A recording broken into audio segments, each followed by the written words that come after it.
in the immortal words of John Cleese and Monty Python now for something completely different in terms of talking about CEA.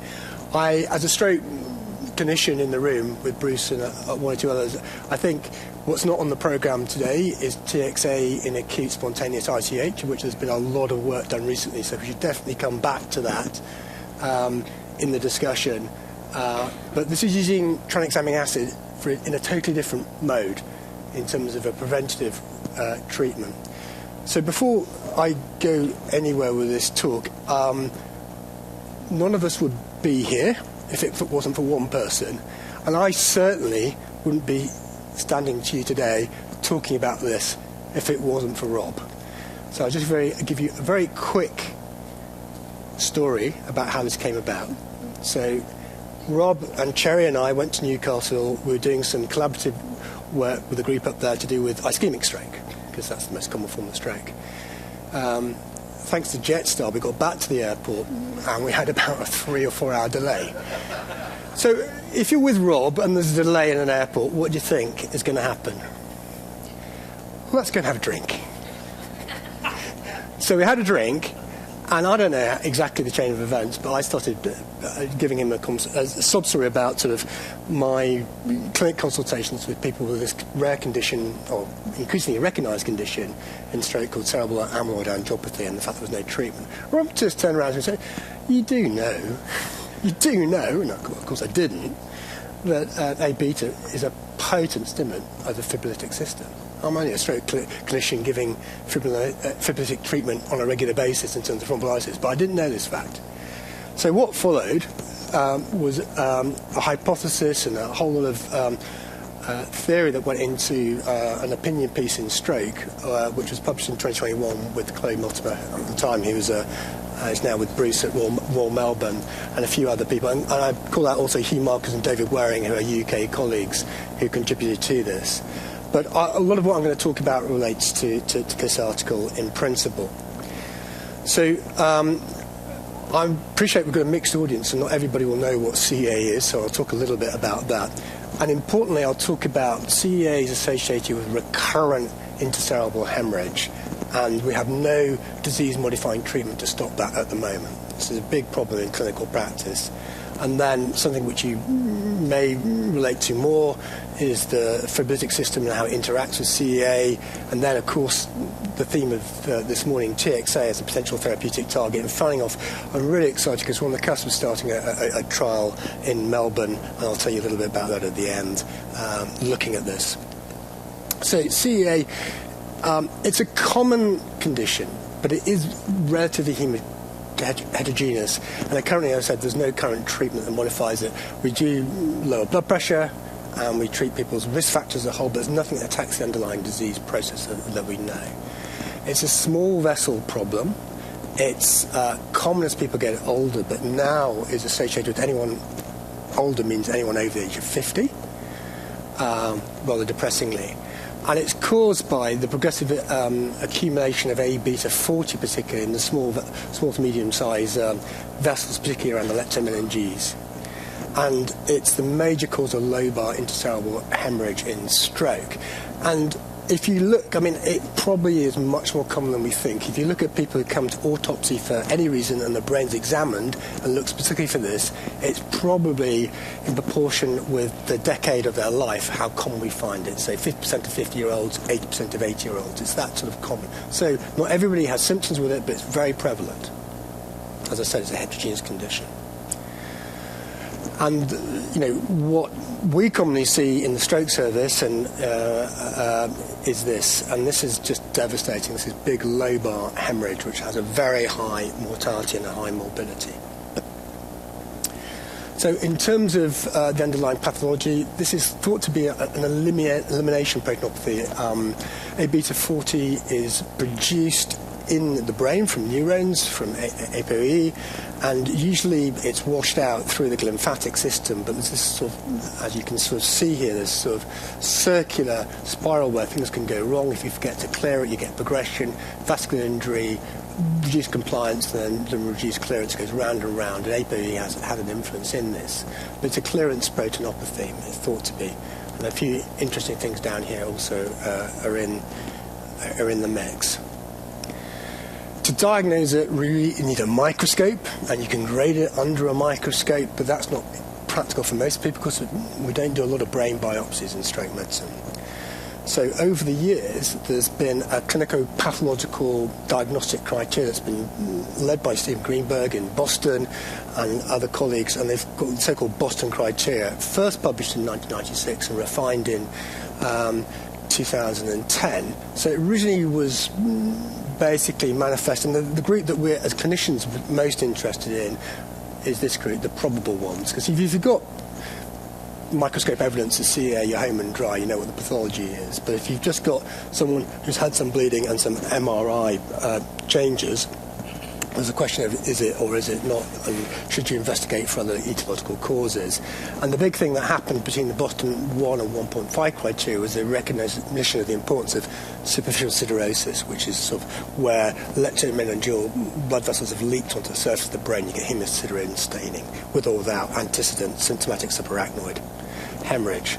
And this criteria was further refined recently to the Boston 2.0, and as I said, age has gone down from 55 to 50, and it has recognised now these white matter features, which are probably a hallmark or footprint of the failure, the protein elimination failure. So you get white matter changes posteriorly, you get this gross of multi-spot MRI sign and engorged perivascular spaces, particularly around the centrum semi-ovale.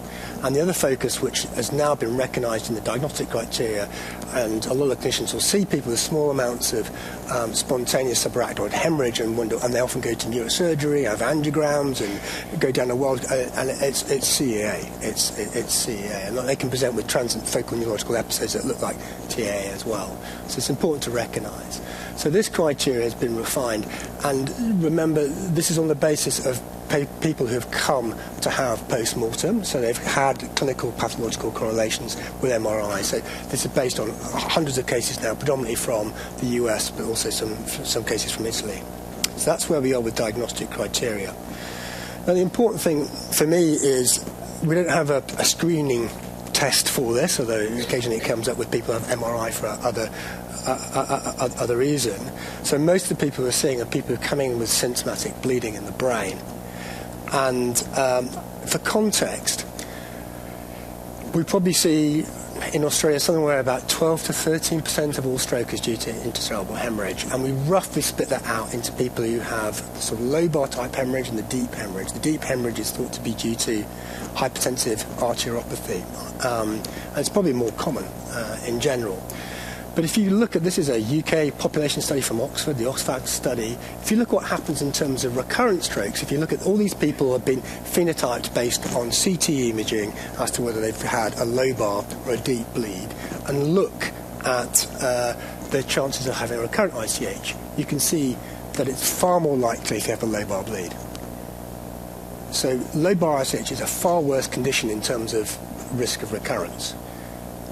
More recently, and this is really elegant data, this has come from Austrian group, where they've phenotyped with MRI consecutive patients with ICH, and they've defined them into either lobar, deep, so this is MRI, so I don't want to confuse you, but this is a lobar hemorrhage, a deep hemorrhage. This is mixed, and this is, can't find a reason why this is isolated lobar hemorrhage or cryptogenic. You can sort of see here the chances of having a recurrent ICH are very different depending on the phenotype. And we've had this in ischemic stroke a long time with people who have a high risk, particularly of ruptured atherosclerotic plaque in an extracranial internal carotid artery having a high risk period, but we can see this in CEA. And a lot of the risk jumps up in these people with lobar hemorrhage in the first few months. And again, this is work from my colleague David Waring at Queen Square, and he's looked at the people that had the Boston version 1.5, which is hemorrhagic loaded, compared to those that were now Boston 2.0, but had been given the cerebral amyloid diagnosis, probably because they had white matter lesions. And it's split out between CEA, white matter type, with a single bleeding episode, and those people had more than 2 bleeding stigmata on MRI, so lobar, ISH, multiple microbleeds, superficial sclerosis. And you can see they split out phenotypically. And this is important for us in what we're going to talk about earlier, because it looks like that within people with this underlying condition, either they have a different type or a different trajectory or a different stage of disease when they're being diagnosed. But if you come with a diagnosis, you've got symptomatic bleeding and you've got a lot of bleeding phenotype on your MRI, you're far more likely to have a recurrent ICH. About 35% of them get a symptomatic bleed in a year, so it's not an insignificant number of recurrences. Now, I'm in a room of global experts. I'm going to be very careful what I say here. In terms of what we think mechanistically is happening in CEA to cause bleeding, there's basically 3 things. First of all, the architecture of the small blood vessels is being disrupted by the presence of the A-beta itself, making the blood vessels more likely to leak. Then there's also, I think you probably know that A-beta is very pro-inflammatory plasmin is very, very pro-inflammatory. And that will also have an effect. And I can come back to that, because when we look at CEA now with highly sensitive vessel wall imaging with contrast and see people progressing, we see information. We see information which wasn't appreciated before, so I think it has got an inflammatory component to it, particularly as people that get on to have recurrent intracerebral hemorrhage. And the other thing is that people, it's a bit related to this impaired lymphatic clearance. If you've got poor cerebral autoregulation, you're more likely to get cerebral microbleeds, and then you get worsening chances of bleeding. So this is what Rob told me at the airport in Newcastle, and I looked around it. It's been around for a while, right? So it's 20th century data, but you can sort of see how potent A-beta is in stimulating the fibrinolytic system. And it makes sense. I remember the first patient when I worked in London who had a terrible bleeding everywhere with thrombolysis. This is in 2003. Was an inpatient on the neurology ward in investigation for rapid onset cognitive impairment, and we treated them very quickly, and they had blood everywhere in the brain within 2 hours of treatment, and died within 6 hours. So it did make me think that there was something back then. So one of Rob's favourite terms is one that I'm going to borrow from him. Plasmins are very promiscuous protease. And obviously the pro-inflammatory side of it, I think, is going to be very important in CEA, and as well as its role in modulating blood-brain barrier permeability. So what we're hypothesizing in the straight paper is that people with CEA, they have basically a hyperfibrinolytic milieu in the location of their diseased vessels, and that's predisposing them to bleeding. That's what we're saying, essentially. And this is work from Oscar, who you'll hear more from, talking about this in a schematic way, where you get sort of, instead of exposed lysine residues on fibrin, you have it on A-beta, and then you get the formation of plasmin and these different effects which are going to contribute to intracerebral hemorrhage in CEA. And of course, one thing that may help this or block this,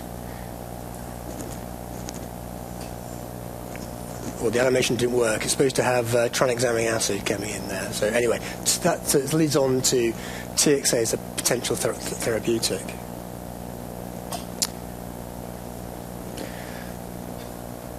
So we think that TXA can potentially help in this condition in 3 ways.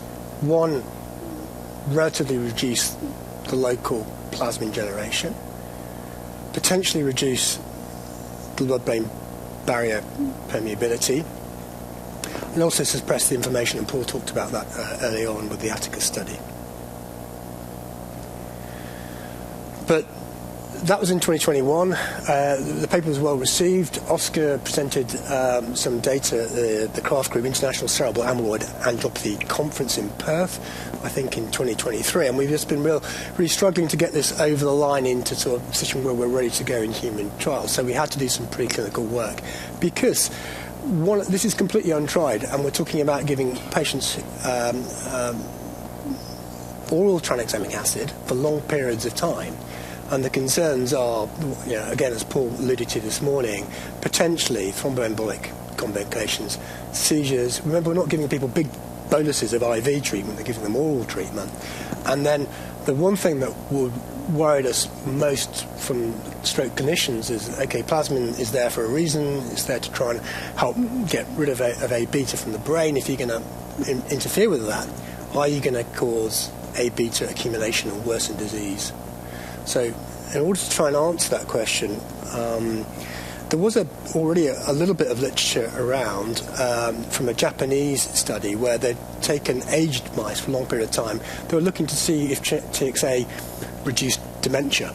And in these mice, which they kept alive for a phenomenal period of time, 2 years they did this, and they fed them water or tranexamic acid. It seems that they did get a reduction in amyloid accumulation in aged mice with TXA, which was reassuring. But we wanted to produce our own experiment. And this is, again, Oscar, I hope you're not going to present this later, because I'm presenting your work, which has been published. So there's a couple of interesting points which are really enabling us to go on to doing the study that we're planning to start next year.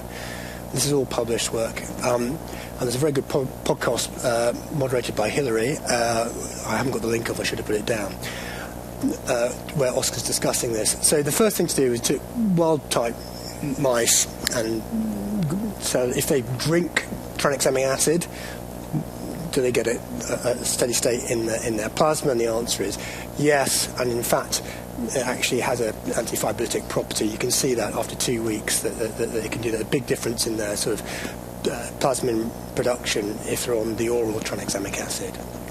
So the next thing was, when they were sacrificed, is does it go in the brain? And as Paul said already, TXA is mainly excreted in the kidney, which is why you see it mainly in the kidney of the mice. But it does, it's very, very tightly controlled in the brain actually. But it does get in the brain, a lower concentration, but it gets in the brain. So we've got feeding mice tranexamic acid water, it gets into the brain, we can see that. So to answer the question about does it increase A beta plaques, we did a different experiment where we took PS1 mice who are used as a model of CEA. They're a sort of Alzheimer's CEA sort of mouse model, and they were given in a double-blinded, randomized fashion by Oscar and colleagues for 6 months, either placebo or water, and then they were sacrificed. And what we saw is that in the treatment group, it didn't show that there was increased accumulation in the brain of A beta, and he measured it 2 different ways, by area and also by plaque count. So again, at this point, this has taken quite a long time to go, and I'm just over this. I want to give my patients something, because at the moment a lot of them don't have high blood pressure, have very healthy lifestyles, they're not diabetic, they're surfing, cycling until this happened. What can we do to cheat nature?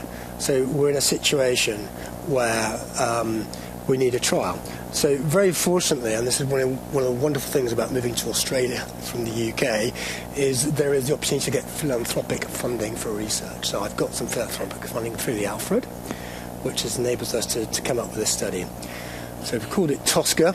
That may or may not be a good idea based on what happens in the opera, but it's very much a feasibility and safety study. So there have been no randomised controlled trials of drugs, oral drugs, in CEA to date. At the moment, there's one trial that's just started in Australia with intrathecal treatment.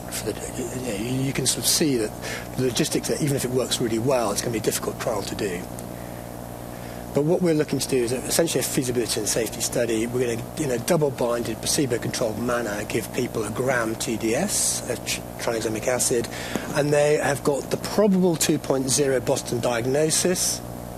They've got recent bleeding, and they've got the bleeding phenotype, so they've got more than 2. So in that graph that I showed you before, the people that are most likely to get hemorrhage, we're picking, as far as we know in 2024, this is the most enriched population of people that we can possibly put into the trial. Although we're not looking for efficacy, we're hoping we may get a signal for efficacy in a because the funding only goes so far.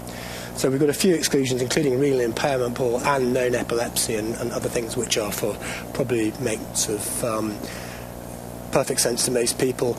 We're taking anyone who's sort of living at home independently, even if they need a little bit of help with gardening and shopping, is going to go into this trial. So only people who aren't dependent on personal care potentially. But I do need people to be able to consent to this because of the nature of it. So we're not doing caregiver consent. And we've got some outcome measures around feasibility, safety, and then we're looking for signals of efficacy. And within the funding, we're going to do this highly sensitive vessel wall contrast imaging MRI for research purposes at the beginning and at 6 months after the treatment period to see. So some of these are going to be imaging signals of safety and efficacy, and then we're following people up with a telephone call at 12 months to see if they've had any symptomatic VT or symptomatic stroke episodes. That's much cheaper to do. And this is the study outline. So we've got Oshi, who you may have seen already at registration. He's doing a PhD with Rob, who's going to be running the trial at the Alfred. I'm going to do this between the Alfred and Royal Melbourne, hopefully starting in March of next year. So, in summary, CA is a common condition and it's associated with a very high rate of recurrent ICH. And I think a lot of stroke people don't appreciate the difference between hypertensive and lobar hemorrhage due to CAA. There's no current disease-modifying treatment, and Oscar will bear testament. When we took this hypothesis, obviously Rob was on another fibrillary conference, it would have been great if he was there, to this craft group of people, including Steve Greenberg and all the people from Leiden and big research interested groups about CA. Nobody had thought about the fibrillating system. So it's very well received. So we'll have to see how we go. Hopefully we'll be able to report about this if we're holding another meeting in Byron Bay in 2 years' time. Thank you very much.